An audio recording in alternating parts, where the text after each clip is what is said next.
noite, meus irmãos. A paz do Senhor a todos. Eu quero convidar vocês a se colocarem de pé. Vamos dar início a mais um culto terça na palavra, com oração como já é o nosso costume. Oremos. Ó Deus, muito obrigado, Senhor, por essa oportunidade. Obrigado, Pai, por estar em Tua casa.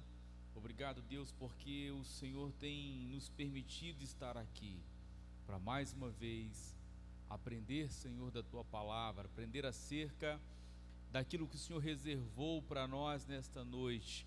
E nós te pedimos, Pai, guarda os nossos corações, guarda as nossas mentes de toda preocupação, de toda distração, de tudo aquilo, ó Deus, que possa nos impedir de sermos abençoados por Ti nesta noite. Te peço, ó Deus, a Tua bênção também sobre todos aqueles que nos ouvirão por meio das plataformas digitais.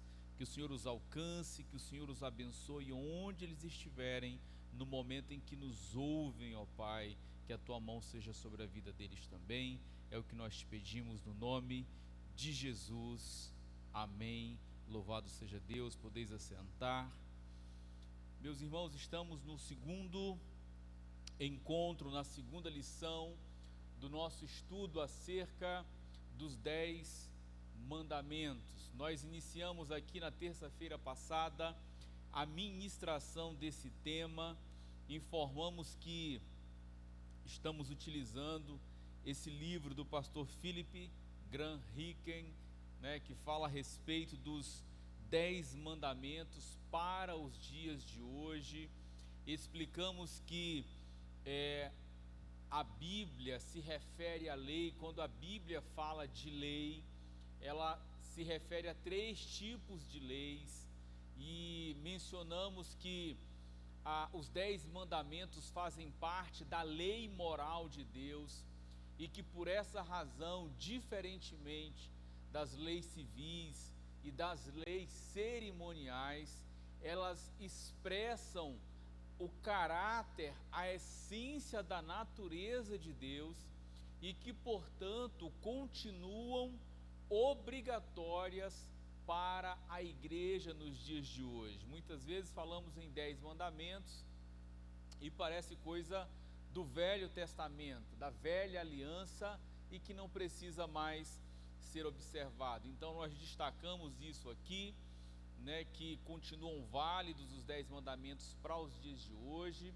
Nós mencionamos também na terça-feira passada que os 10 mandamentos nos foram dados, entre outras razões, para nos mostrar que nós somos incapazes de cumprir na íntegra a vontade de Deus, e nos aponta com isso a necessidade de um Salvador, a necessidade do Evangelho, a necessidade de Cristo Jesus para a nossa salvação. Então, nós basicamente cercamos aqui esses pontos a respeito dos 10 mandamentos, e hoje, especificamente, vamos começar a tratar a respeito dos 10 mandamentos, começando aqui com o primeiro mandamento. E daí quero pedir que você abra a sua Bíblia em Êxodo capítulo 20. Vamos ler novamente a parte inicial do texto bíblico, mas vamos parar no verso 3, que é o verso que fala a respeito do primeiro mandamento. Êxodo capítulo 20, verso 1 ao verso 3. Quero reforçar aqui que estamos num culto de ensino, então você tem a liberdade de manifestar a sua dúvida, a sua observação, aquilo que você acha relevante, importante para a compreensão do tema. Você pode ficar à vontade. Esse culto é diferente dos demais nesse aspecto, porque você pode participar também conosco aqui. Nos diz assim a palavra de Deus: Então falou Deus todas estas palavras, dizendo: Eu sou o Senhor teu Deus, que te tirei da terra do Egito, da casa da servidão. Verso 3 e nosso primeiro mandamento que estudaremos hoje: não terás outros deuses diante de mim. Eu vou repetir o verso 3: não terás outros deuses diante de mim. O pastor Philip Graham Hicken, ele começa abordando essa temática da seguinte maneira: ele diz que uma das primeiras coisas que nós ensinamos aos nossos filhos é a dividir. Eu saía de casa agora e meu filho maior estava comendo um chocolate e a irmã estava pedindo um pedaço, né? E ele estava ali sem querer dar, porque ela já tinha comido dela. Então, a gente como pai, uma das primeiras coisas que a gente se importa e se preocupa de ensinar aos nossos filhos, de ensinar às crianças, é que eles dividam, que eles aprendam a dividir. Mas o pastor Philip, ele vai destacar que tão importante quanto ensinar a dividir é ensinar também que algumas coisas não se dividem.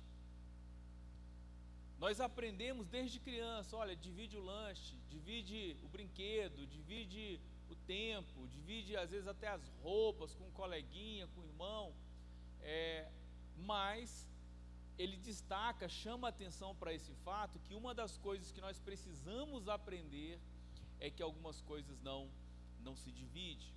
E nesse mandamento, Deus, ele está destacando algo que nós precisamos na nossa vida ter muito claro, que é isso: Deus, ele não divide a sua glória com ninguém. Deus, ele não permite, Deus, ele não autoriza, Deus em momento algum ele abre uma exceção ou ele dá margem para que a gente tenha um outro Deus, tenha um outro Senhor, ainda que num segundo plano. Não é ter Deus em primeiro lugar, é ter unicamente a Deus como Senhor.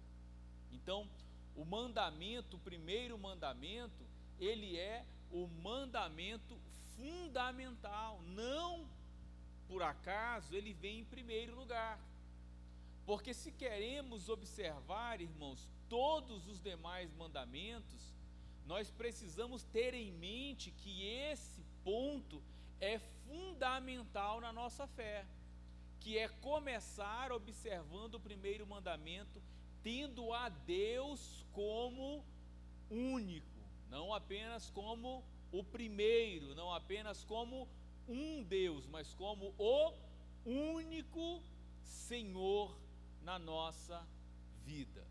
A partir daí, estabelecido esse fundamento, desse mandamento primeiro, a gente vai partir para os próximos, que não serão estudados aqui nesse momento, mas que é importante frisar, né? Esse mandamento, o primeiro mandamento, é a base para todos os demais.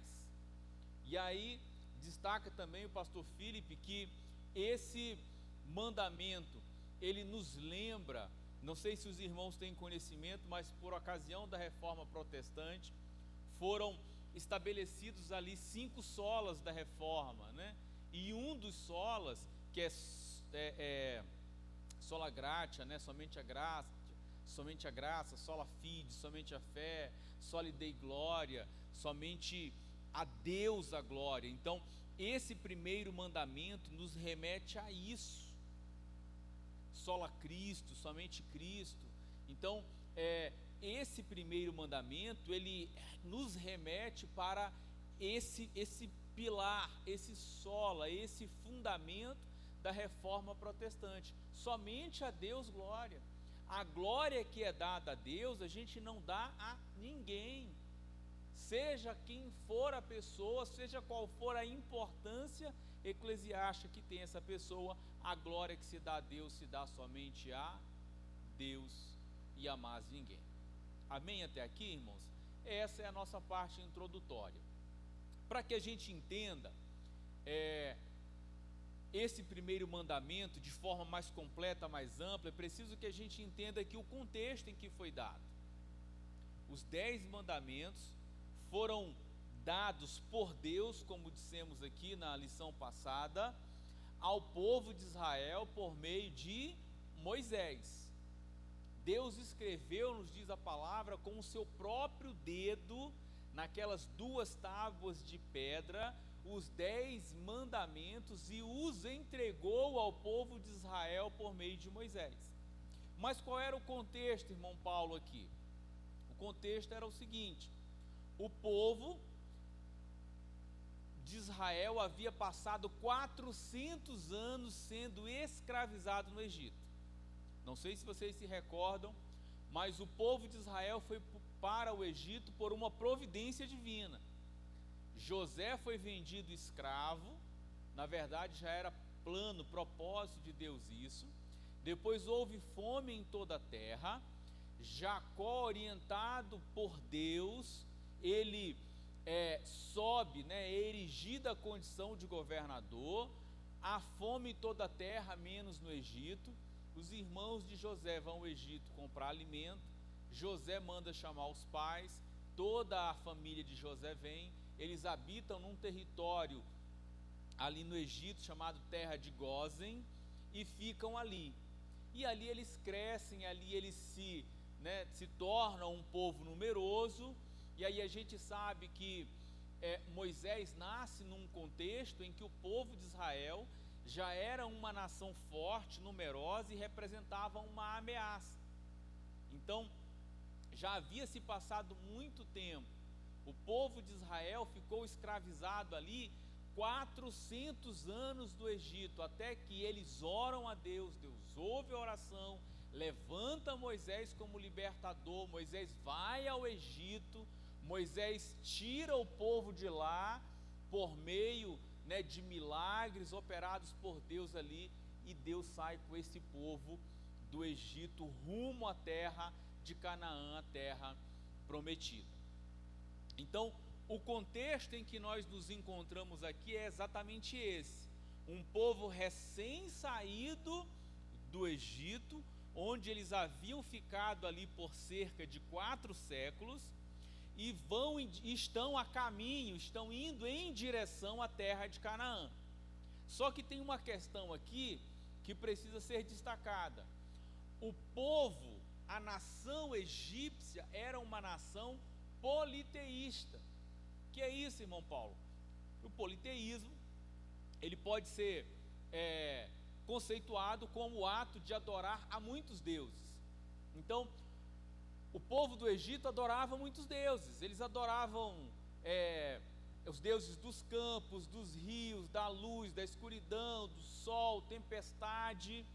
Então eles tinham para cada uma dessas questões da agricultura um deus, alguém a quem eles prestavam culto e ofereciam sacrifícios. Então o povo de Israel está saindo desse contexto. Passaram muito tempo vivendo sob esse contexto, e eles estão indo para uma terra, que é a terra de Canaã, onde o povo que ali habita também é um povo que tem por tradição, por costume, ser politeísta. Então Deus, ele vai, no momento em que estabelece esse mandamento, fazer um pacto, uma aliança com o seu povo, dizendo o seguinte: vocês estão saindo de uma realidade, estão indo para uma outra realidade, mas vocês serão um povo diferente. Vocês nem vão trazer os costumes do Egito, nem vão se adaptar aos costumes dos povos para aonde vocês estão indo, para as terras de onde vocês estão indo. Então, o contexto que nós temos aqui evidenciado é esse: um povo que havia sido criado sob uma influência, uma forte influência religiosa politeísta. E aí eu chamo a nossa atenção e contextualizando isso com os nossos dias, para a nossa realidade de hoje. O que nós precisamos tomar como lição disso aqui, meus irmãos? Que nós vivemos em um meio, nós vivemos numa sociedade totalmente influenciada pelo pecado, totalmente influenciada por um sistema que não é um sistema que agrada a Deus, é um sistema mundano. É por isso que Paulo, quando escreve aos Romanos, ele vai falar assim, e não vos conformeis com este mundo. Quando Paulo fala isso de conformar, está falando de tomar a mesma forma, de tornar-se parecido com o mundo. Mas Paulo nos orienta a renovarmos a nossa mente. Então Paulo está falando disso, que nós somos suscetíveis ao meio em que nós vivemos e que nós precisamos ter discernimento para não nos deixarmos corromper pelos costumes da nossa época, corromper os nossos valores, corromper os nossos princípios. Porque, irmãos, pensem bem, o povo de Israel, como eu disse, foi para o Egito sob uma providência divina. Deus estava com aquele povo, mas o tempo passa, aquela geração que conheceu José, que conheceu Jacó, morreu. Uma outra geração veio. E se essa geração não passou esses valores para a próxima geração, vai havendo uma perda de valores, vai havendo uma perda de princípios. Hoje nós temos a palavra de Deus, naquela época eles não tinham, como nós temos. E o que nós precisamos fazer para preservar os nossos valores, para preservar e manter esses princípios? Observar a palavra e ensinar as próximas gerações, para que não aconteça conosco o que aconteceu com o povo de Israel no Egito. É por isso que Deus, ele destaca o primeiro mandamento nesse contexto: não terás outros deuses diante de mim. A nossa crença, para finalizar esse ponto, ela é monoteísta. Ou seja, nós cremos, nós acreditamos na existência de um único e verdadeiro Deus. Muitas vezes a gente tem alguma dificuldade quando vai estudar a doutrina da Trindade, porque a doutrina da Trindade é um mistério que nós não entendemos na sua completude, porque nós temos um Deus que se manifesta em três pessoas. Mas não são três deuses, é um só Deus que se manifesta em três. Na nossa cabeça, às vezes parece dar sempre que eu vou ministrar essa lição na consolidação, eu digo que essa doutrina ela é relativamente simples e ao mesmo tempo complexa. Porque é simples porque a Bíblia nos fala a respeito do Pai, do Filho e do Espírito Santo, e nos dá razões muito claras, evidentes, da natureza divina dessas três pessoas. Mas, no entanto, não se tratam de três deuses, mas de apenas um Deus que se manifesta em três pessoas. Bom, Deus aqui então está estabelecendo um pacto com o seu povo, está ordenando ao seu povo que eles observem esse princípio, esse valor, né, essa verdade, que é a verdade da existência de um único Deus. E algo interessante que é destacado aqui é que nenhuma outra nação tinha mandamento semelhante. Na época, nenhuma outra nação tinha uma ordem semelhante de observar a existência de um único Deus. Então, quando Deus de Israel estabelece esse mandamento, ele estabelece isso de uma forma, o pastor Philip diz até que intolerante, no sentido de que? De não abrir espaço para nenhum outro Deus, para nenhum outro tipo de culto, para nenhuma religião que admita a existência de mais um Deus. Deus rompe de forma muito clara e evidente com os costumes egípcios e também dos povos da terra de Canaã, para onde o povo de Israel estava indo. Bom, a gente fecha aqui esse ponto, e aí uma pergunta que fica é: o mandamento diz assim: não terás outros deuses diante de mim.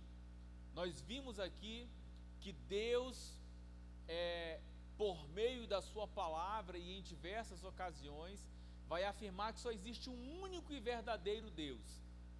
Se só existe um único e verdadeiro Deus, qual a razão de ser desse mandamento? Se não existem outros deuses, não parece desnecessário esse mandamento? Se só existe um Deus verdadeiro, um único Deus, por que de Deus estabelecer esse mandamento? Não terás outros deuses.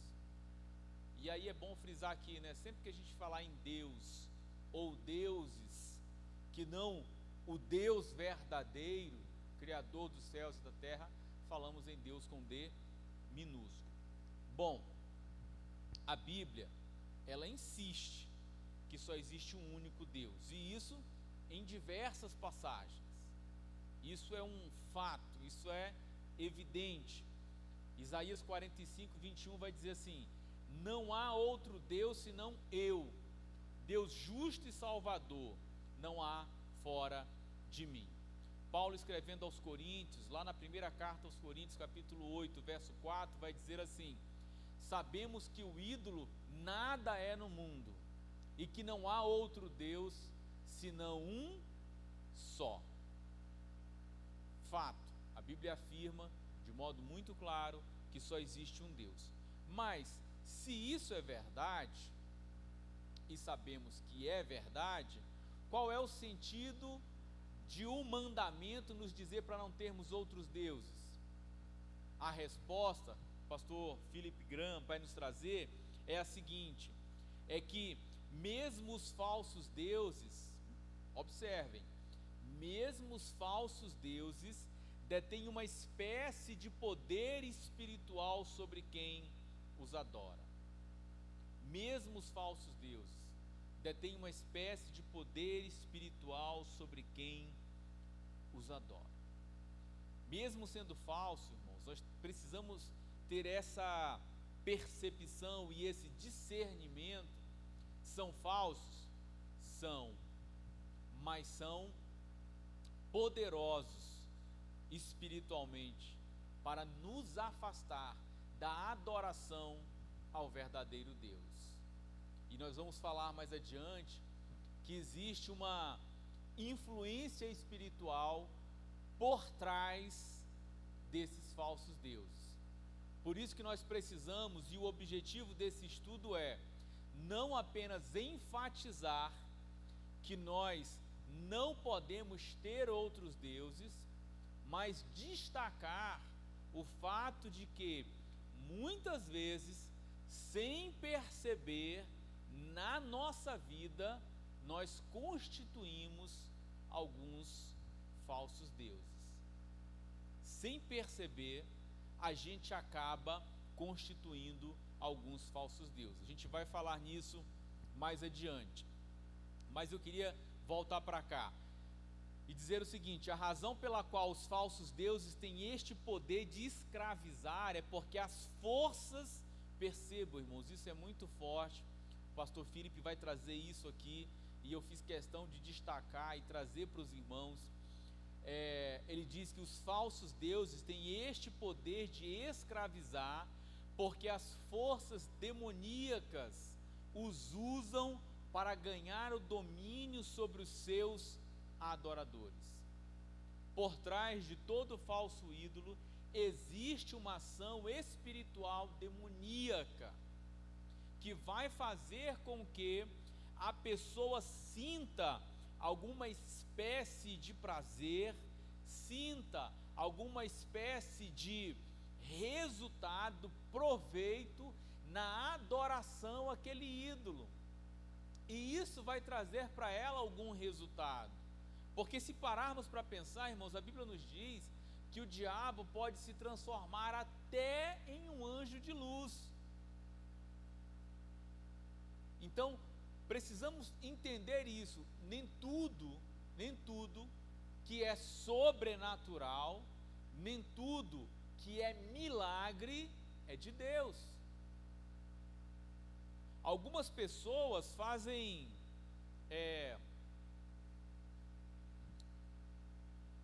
não vou dizer pacto, né? Mas fazem oferendas, fazem ofertas, fazem trabalhos em alguns lugares e obtêm benefícios, curas, resultados, os objetivos perseguidos, recebem, mas há um preço muito alto pago por isso.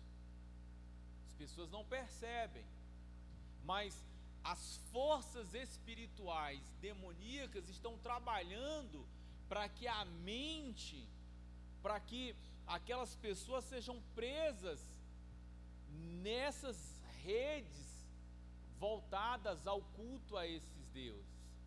E algumas pessoas, irmãos, se não houver um contato, uma ação, né, direta de Deus para libertar essas pessoas, morrem crendo nessas práticas idólatras e colhem como resultado, né, uma vida sem Deus, sem paz e sem salvação.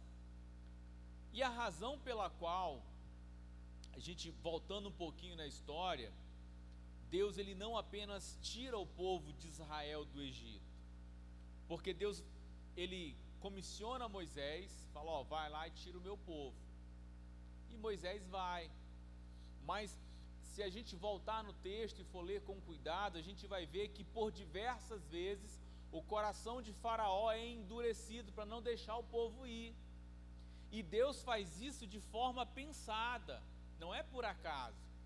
E aí Moisés vai uma vez, e aí Faraó não libera, e aí Deus fala, olha, eu vou enviar as pragas, e aí começam ali uma sucessão de eventos sobrenaturais, que até certo ponto eles são repetidos pelos magos, percebam bem, pelos magos, pelos religiosos do Egito.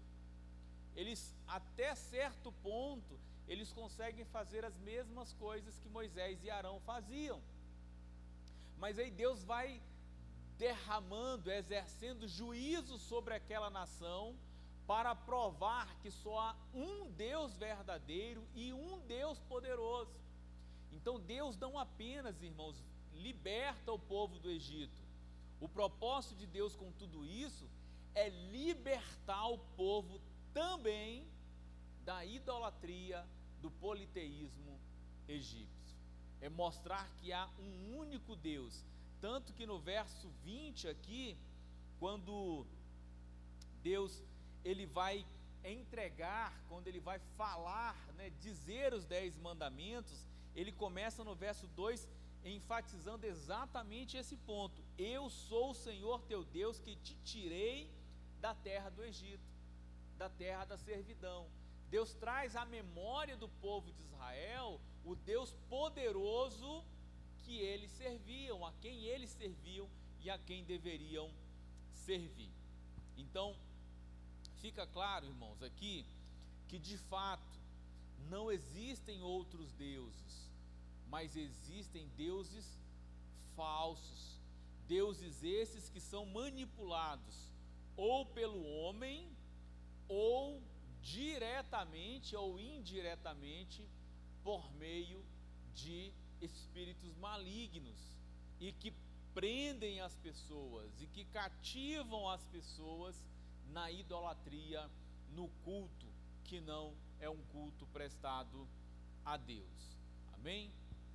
Um outro ponto que a gente precisa mencionar aqui é essa parte final do mandamento, quando Deus diz assim: não terás outros deuses diante da minha face. Numa versão, ou na minha versão diz assim: diante de mim. Como que nós devemos interpretar esse diante de mim? ou diante da minha face? Será que Deus está estabelecendo aqui uma ordem de prioridade? Olha, você pode ter outros deuses, você só não pode ter um que seja antes de mim, que esteja na minha frente. Será que Deus está falando de alguma espécie de ranking? É disso que Deus está falando? A gente precisa compreender aqui, irmãos, esse ponto, porque muitas vezes esse trecho do mandamento é interpretado de forma incorreta, dando margem a esse tipo de interpretação. Então vamos lá. Às vezes, esse termo, essas palavras diante de mim, elas são utilizadas no sentido espacial. Então, o que Deus poderia estar querendo dizer com esse mandamento? Diz: olha, você não vai ter outros deuses, ou você não vai levar outros deuses aos locais sagrados de culto. No sentido espacial, é como se Deus estivesse dizendo: olha, aonde eu estiver, você não vai levar ídolos à minha presença. Só que quando nós paramos para analisar que um dos caráteres, um dos atributos de Deus, algo que é do seu caráter, é a onipresença. Então, quando nós entendemos que Deus está presente em todos os lugares, por consequência, nós entendemos que Deus está proibindo a adoração a ídolos em todo e qualquer lugar, porque Deus está presente em todo e qualquer lugar. Então, nesse aspecto espacial, nós entendemos que não devemos adorar a Deus em lugar nenhum. Então, há outros deuses, aliás, outros deuses em lugar algum, que Deus está estabelecendo ali um pacto com o seu povo, de aonde quer que eles fossem, eles não deveriam adorar outros deuses. Uma outra interpretação para esse termo diante de é no sentido de alguma coisa em oposição a outra. Estou diante do Marco Aurélio, por exemplo, que está na minha frente aqui, como se nós estivéssemos em posições antagônicas, como se nós estivéssemos aqui num confronto, numa situação em que eu estou contra ele. Então, nesse sentido de diante de, no sentido de oposição de uma coisa a outra, quando entendemos que essa expressão significa isso, nós entendemos também que Deus está falando o seguinte: você não vai ter nenhum outro Deus contra mim, você não vai opor outro Deus contra mim. É como se você estivesse colocando um outro Deus para ser contrário a Deus, à vontade de Deus, em oposição a Deus, ou para concorrer com Deus.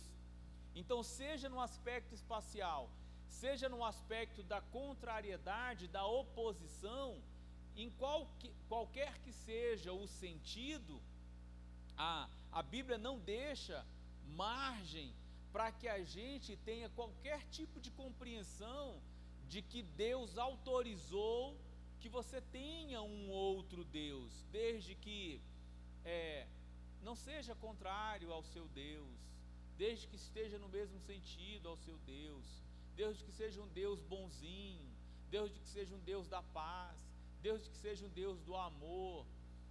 Não existe, irmão, nenhum tipo de margem para esse tipo de interpretação. E aí o pastor Filipe vai dizer o seguinte, que esse termo, ele é flexível no sentido do significado dele, mas o ponto e a gente olhando para a Bíblia como um todo, porque existe um princípio, eu falei aqui na lição passada, vou repetir, da hermenêutica bíblica, é que a Bíblia explica a própria Bíblia.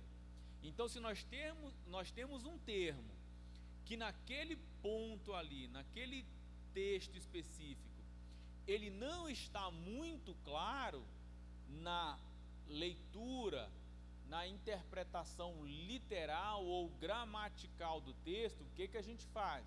A gente recorre a outros textos para tentar entender o que está sendo dito naquele texto.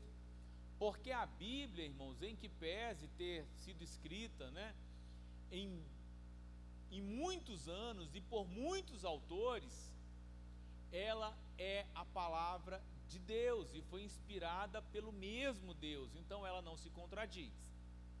Então, acerca desse ponto aqui, né?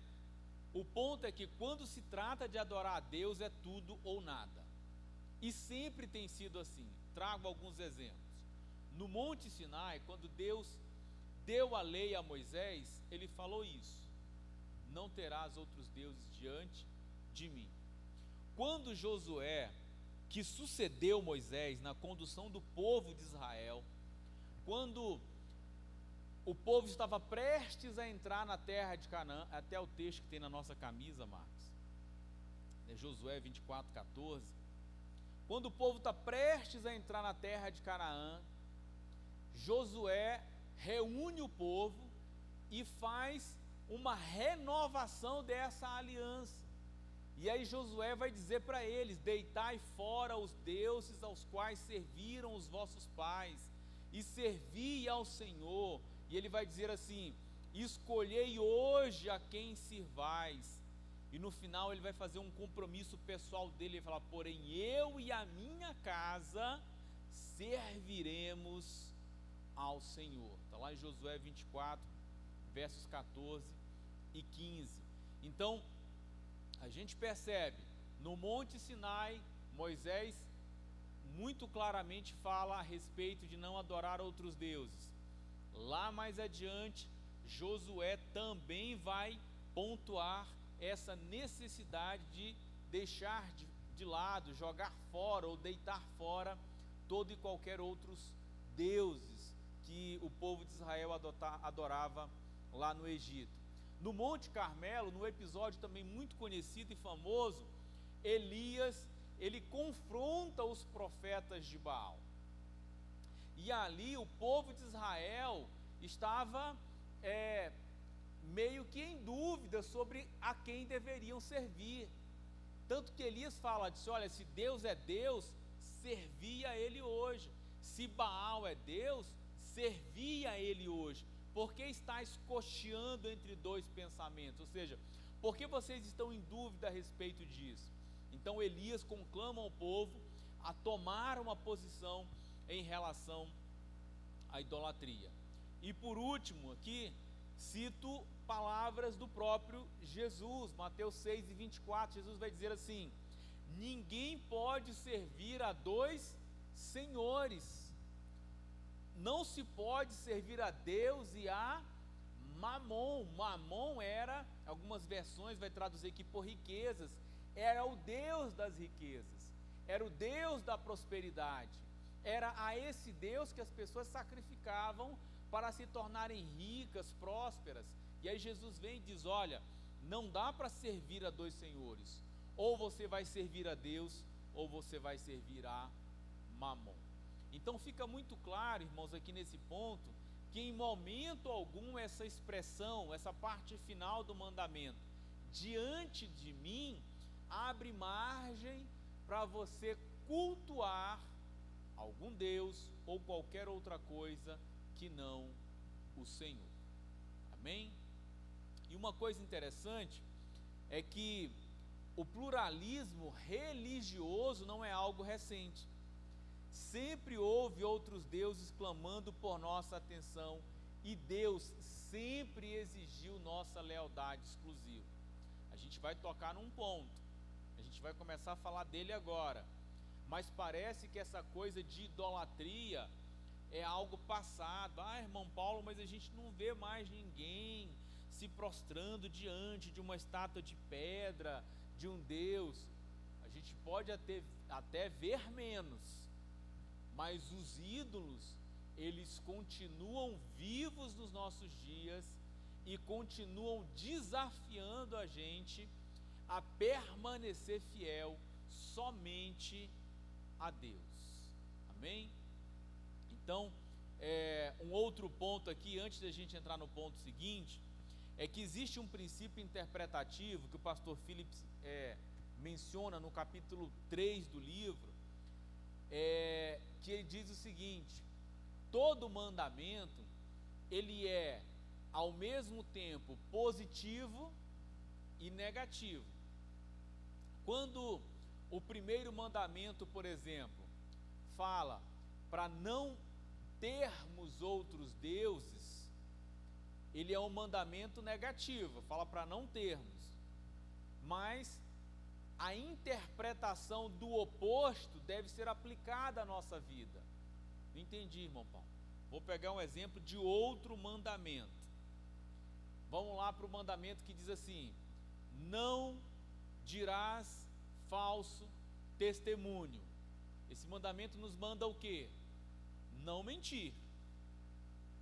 Esse mandamento que nos fala para não mentir, ao mesmo tempo ele nos manda, aí aqui é o mandamento positivo, falar a verdade. Os irmãos entenderam? Então, todos os mandamentos, eles devem ser interpretados dessas duas formas. Quando o mandamento ele é negativo, ele tem uma faceta positiva, nos mandando fazer algo.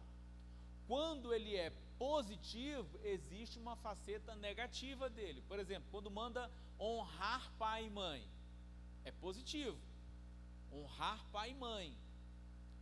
Se está mandando honrar pai e mãe, o negativo também é mandamento. Qual é o negativo?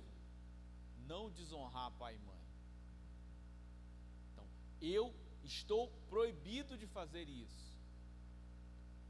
Voltemos aqui para o nosso mandamento.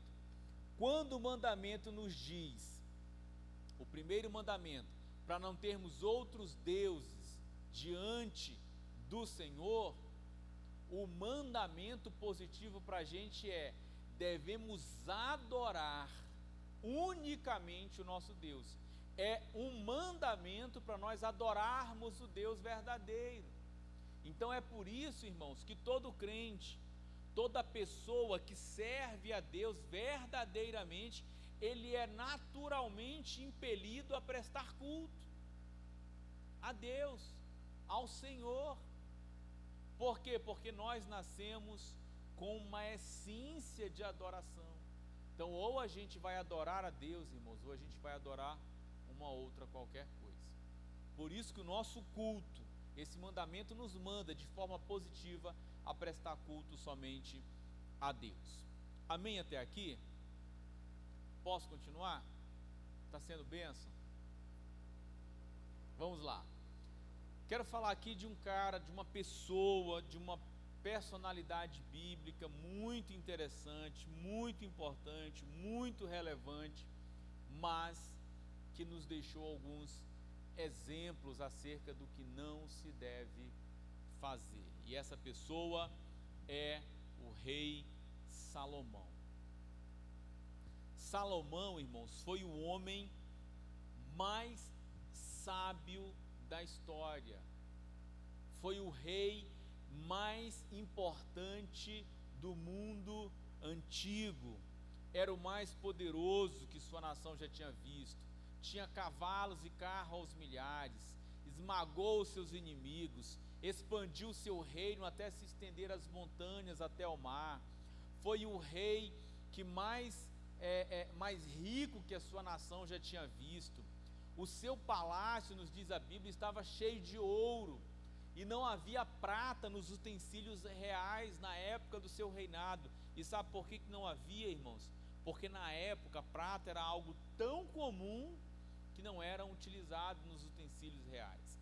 Então, a grandeza, a riqueza dele era tão grande que ele se notabilizou como o maior rei de Israel. Salomão era filho de Davi, um homem segundo o coração de Deus. O reino foi passado a ele.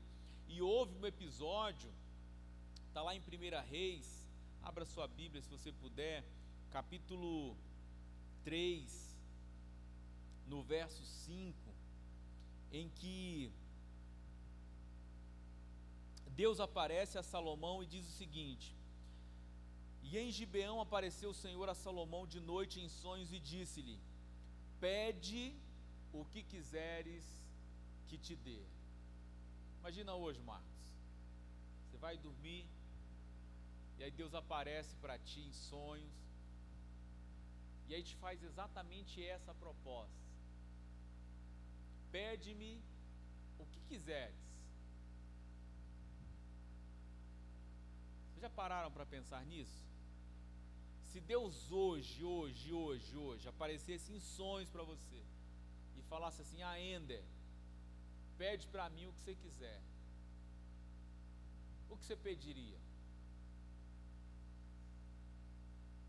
O que você pediria? Uma Regina.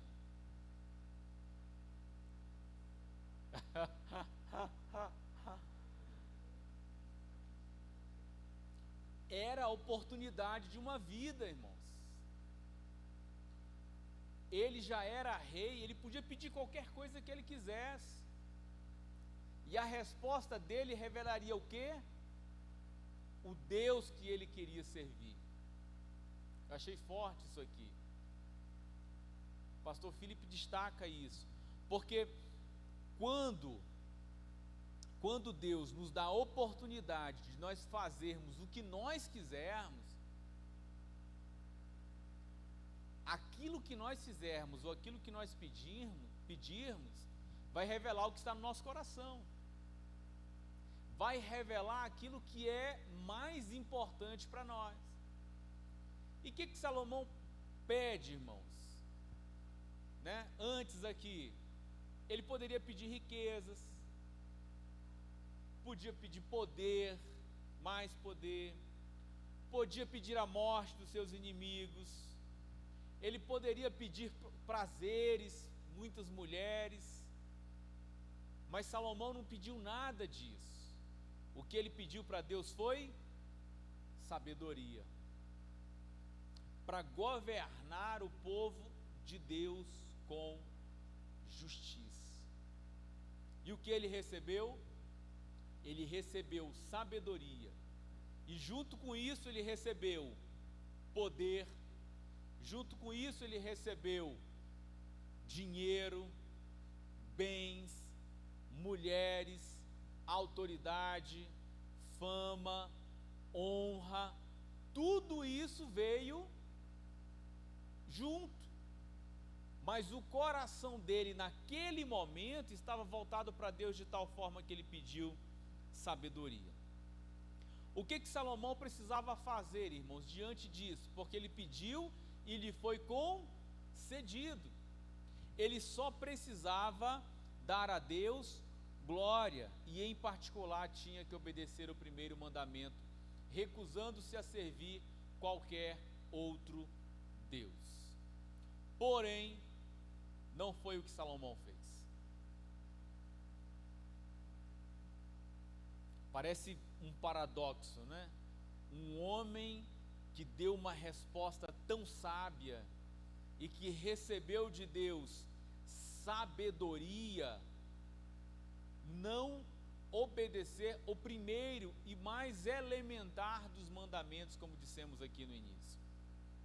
A Bíblia vai nos dizer que Salomão, 1 Reis 11, verso 5, andou em seguimento de Astarote, deusa dos Sidônios, e em seguimento de Milcom, a abominação dos amonitas.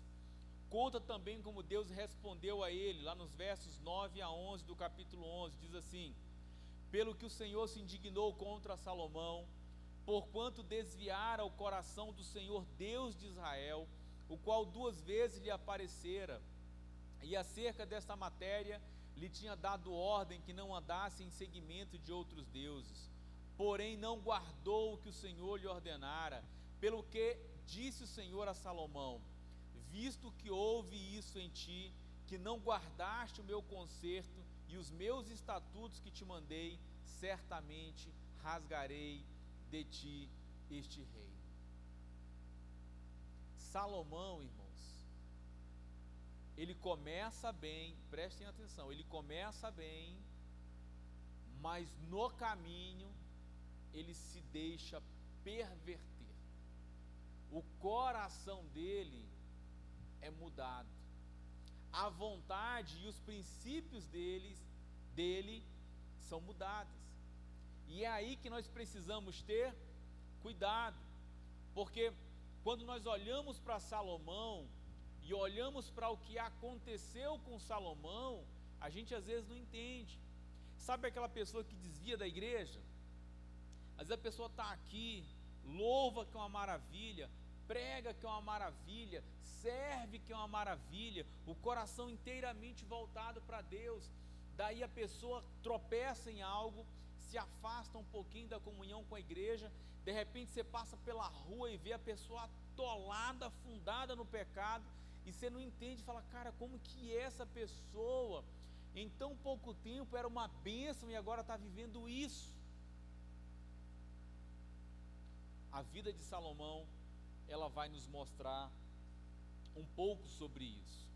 Na verdade, nos diz a palavra, o coração de Salomão começou a se afastar de Deus muito antes de ele se curvar na frente de qualquer ídolo. Eu disse certa vez aqui, pregando sobre a história do filho pródigo, que o filho pródigo, antes de sair da casa do pai, o coração dele já estava lá longe. Quando ele pede os bens ao pai dele, o coração dele já não está mais na casa do pai. Ele estava lá fisicamente, mas o coração dele estava longe. Da mesma forma, quando Salomão ele se torna um idólatra, quando ele passa a prestar culto a outros deuses, o coração dele há muito tempo já não está mais no Senhor. A mesma coisa acontece conosco.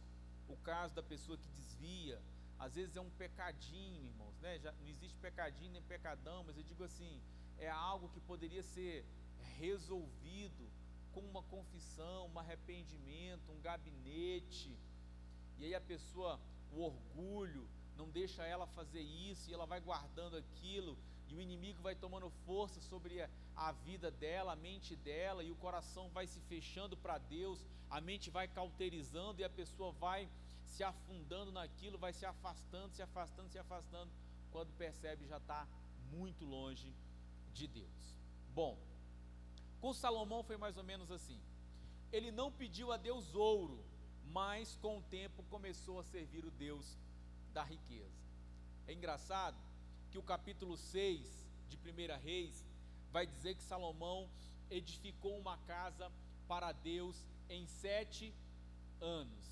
Aí na sequência, no capítulo 7, bem no início, vai começar dizendo assim: porém a sua casa, ou seja, a casa de Salomão, o palácio real, ele edificou em 13 anos.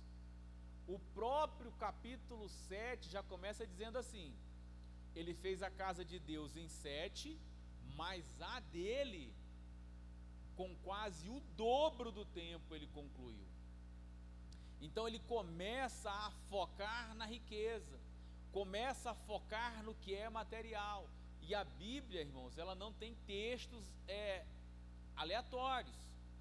Quando começa dizendo, porém ele gastou, é como se dissesse, ele gastou mais tempo cuidando das coisas materiais e de interesse pessoal dele, do que da casa de Deus.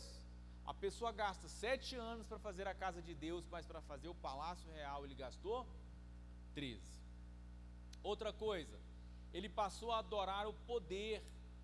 É engraçado que Deus havia proibido o povo de Israel de ter cavalaria, de ter muitos cavalos. Não tem problema nenhum, não é pecado nenhum, irmãos, ter cavalos, e de ter cavalos egípcios. O que Deus não queria era, primeiro, que o povo voltasse ao Egito para comprar animais. Segundo, que o povo passasse a confiar mais na sua própria força, no seu próprio poder do que em Deus. Mas aí a Bíblia vai nos dizer que Salomão acumulou um exército de cavalos e de carros. Ele passou a confiar mais no seu poderio, mais no seu exército, mais no seu poder do que em Deus. Percebam que Salomão ele vai caindo. Primeiro o ouro, os bens materiais, depois a confiança em Deus. Por último, um outro Deus que Salomão passa a servir, que é o Deus do sexo, talvez hoje o Deus mais adorado dos nossos tempos. A Bíblia nos diz, irmãos, que Salomão tinha 700 mulheres e 300 concubinas. E nos diz o texto, lá em 1 Reis 11:3, que as suas mulheres lhe perverteram o coração. Salomão, ele estrategicamente firmou aliança com alguns reinos, se casando com princesas de outros lugares, de outros países. Mas a grande maioria das mulheres que ele tinha, pastor Filipe vai destacar, era para satisfazer o desejo e a vontade pessoal dele. Era um Deus a quem ele passou a se prostrar. E isso é tão forte, irmãos, que essas mulheres perverteram o coração de Salomão no seguinte sentido: elas traziam os seus deuses, traziam os seus costumes, traziam a sua cultura religiosa politeísta e influenciavam Salomão na prática do seu culto, e isso leva Salomão a se afastar de Deus. Então, a verdadeira tragédia não foi o castigo, porque as consequências do pecado de Salomão, irmãos, fizeram com que o reino de Israel fosse dividido.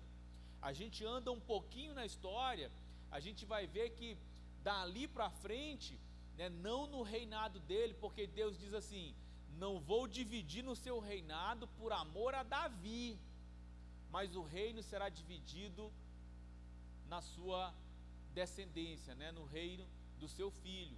E isso de fato acontece. O reino de Israel é dividido em reino do norte e reino do sul, e isso em parte pelo pecado, pela atitude idólatra de Salomão. Então, o pecado dele, em síntese, foi o de desobedecer o primeiro mandamento. E caminhando aqui para o final do nosso estudo, irmão Paulo, como que eu faço para saber se no meu coração há idolatria, ou idolatrias privadas, como diz o pastor Filipe? Muitos de nós, irmãos, não percebemos, mas ele propõe aqui 2 testes. O primeiro é o teste do amor. Ele vai dizer assim: o que nós amamos? O que cada um de nós honra antes de tudo mais, antes de todas as coisas? O que nós temos como mais importante para nós na nossa vida é o nosso Deus. Então o primeiro teste é o teste do amor. E eu lembro aqui que o pastor Drummond, no Seminário Teológico Carisma, ele dizia o seguinte: que todo Deus, todo ídolo exige um altar, e todo altar exige um sacrifício. Então, se você quer encontrar o Deus, olhe para o sacrifício. Então, muitas vezes na nossa vida, para a gente identificar aquilo que nós estamos idolatrando, ou Deus a quem nós estamos nos curvando, é só olhar para o sacrifício que você está fazendo, as ofertas que você está fazendo, a forma como você está utilizando o seu tempo, a forma como você está utilizando o seu dinheiro, a forma como você está conduzindo a sua vida, as coisas a que você tem dado mais importância. Isso vai ser o seu Deus. Então, se Deus, irmãos, na sua vida tem a primazia, se Ele está em primeiro lugar, como diz Mateus 6:33, Jesus dizendo: olha, buscai primeiro o reino de Deus e a sua justiça, e todas as demais coisas, o resto, irmãos, vai vir como consequência. Mas precisamos passar, a nossa vida por esse teste, que é o teste do amor. Então, qualquer coisa boa na qual nos concentramos à exclusão de Deus pode ser um ídolo. Muitas vezes o ídolo vai ser uma atividade esportiva, um passatempo, um interesse pessoal, pode ser um apetite pelas coisas boas da vida, pode ser uma ambição profissional, um condicionamento físico, saúde, pode ser até um ministério na igreja. Tem gente, irmãos, que para ter posição, visibilidade no ministério, passam por cima do próprio Deus, fazendo coisas que desagradam a Deus, desobedecendo os mandamentos de Deus, e dizem que é por Deus e para Deus. Isso também pode acontecer. Nós não devemos, né? A gente pode apreciar tudo isso, a gente pode ter tudo isso, a gente pode ter uma atividade esportiva, a gente pode correr atrás de uma colocação profissional, a gente pode querer ter uma boa casa, um bom carro, mas nada disso pode ocupar o lugar de Deus no nosso coração. Amém? O outro teste, falamos aqui, o primeiro teste é o teste do amor. O outro teste é o teste da confiança. Irmãos, quando nos falta tudo, nós confiamos em quê? É na nossa conta bancária? É no nosso seguro de vida? É no nosso plano de saúde? É na segurança da nossa empresa? É nos nossos bens? A nossa confiança está em quê? É na nossa saúde? Não, mas eu sou, né, saudável, eu sou forte. É no governo? É na economia? Em que está depositada a nossa confiança? Quando passamos pelo teste do amor e passamos pelo teste da confiança, geralmente nós identificamos aquilo que na nossa vida é o nosso Deus. Algumas pessoas, irmãos, e já vimos casos sendo reportados, de pessoas que perdem negócios, empresas, se tornam pobres e dão cabo da própria vida, porque a segurança daquela pessoa está no dinheiro. Tudo que ela tem de mais importante é o dinheiro. Se ela perde o dinheiro, ela perde tudo. Então o dinheiro para essas pessoas é um Deus. Poder para algumas pessoas é um Deus. Sexo para algumas pessoas é um Deus. Pessoas que fazem tudo, irmãos, se submetem às coisas mais absurdas, passam por cima de todos os princípios para ter esse tipo de coisa. E para finalizar, como vencer a idolatria? Em rápidas palavras aqui, usando palavras do próprio pastor Philip, é apaixonar-se intensa e profundamente por Deus, confiando especificamente em seu Filho Jesus Cristo. Irmãos, a gente só vai vencer a idolatria dos nossos dias, seja a idolatria por poder, por visibilidade, por dinheiro, por fama, por sexo, pelas coisas materiais, se a gente cultivar um relacionamento íntimo, profundo e crescente com Deus, a ponto de nada mais na nossa vida ser importante do que a presença de Deus nas nossas vidas.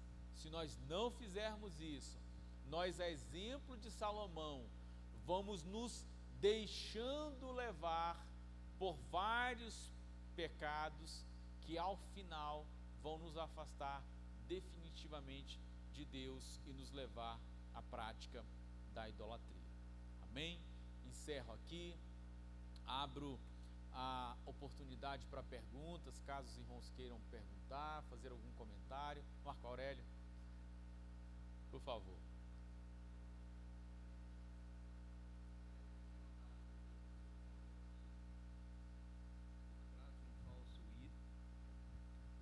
Por trás de um falso ídolo existe uma espécie de prazer demoníaco da adoração àquele ídolo, né? Aí eu estava anotando aqui que tudo começa com uma barganha, né? E quando você citou a questão de Salomão, um pouquinho antes, né, no texto, quando a gente vai ler, Salomão não barganhou, né? Ele pegou o sacrifício que ele tinha, que era de 1000 bois, né? Na palavra, ele não tinha mais nada, era o que ele tinha, e sacrificou, né, a Deus aquilo ali, e culminou na obediência, onde Deus apareceu, né, no sonho e fez aquela até a pergunta que você falou ali. Hoje eu acho que eu pediria a mesma coisa, né, sabedoria. Mas na questão da barganha, existe muito, só acrescentando, existe muito isso, né, que a gente não, hoje no nosso entendimento a gente não faz, mas muita gente faz. Eu barganho, me dá isso que eu faço isso. E é onde a gente cai, né, muitas vezes, porque o inimigo ele é muito astuto.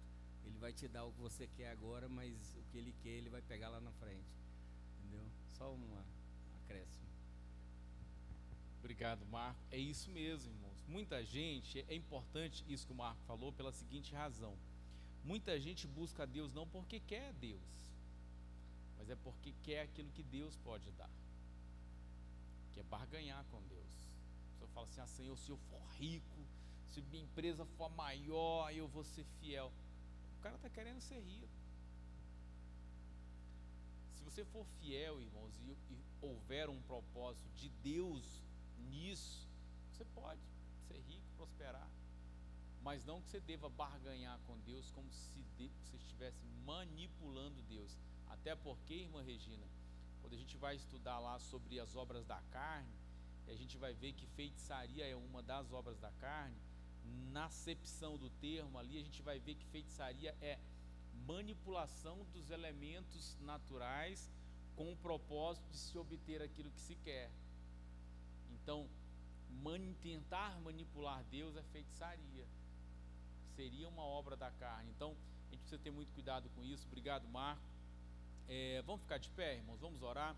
Após a oração, a Ender vai estar aqui à frente. Você que quer ofertar, dizimar, você tem a liberdade para fazer isso após a nossa oração. Pai, em nome de Jesus, Senhor, te agradecemos porque fomos edificados pela tua palavra. Deus, a todos quantos ouvirem essa palavra, desperta-nos, Senhor, para que nesses dias absolutamente nada, meu Deus, tome o teu lugar no nosso coração. Vem ser o centro, Senhor, na nossa vida. Toma o teu lugar na nossa vida. Espírito Santo, se alguma coisa, se algo tem nos afastado de Deus, ou tem nos impedido de servirmos a Deus de todo o nosso coração, de todas as nossas forças, de todo o nosso entendimento, Deus nos mostra, nos dá discernimento para que possamos tratar isso da forma adequada e possamos servir somente ao Senhor. Pai, santifica-nos como igreja, que esse altar, que essa casa seja um lugar de adoração ao único e verdadeiro Deus sempre, todos os dias. Que todo louvor, toda glória seja somente para ti. É o que nós te pedimos, Pai, no nome de Jesus. Amém. Está encerrado. Vejo você no próximo culto, terça na palavra.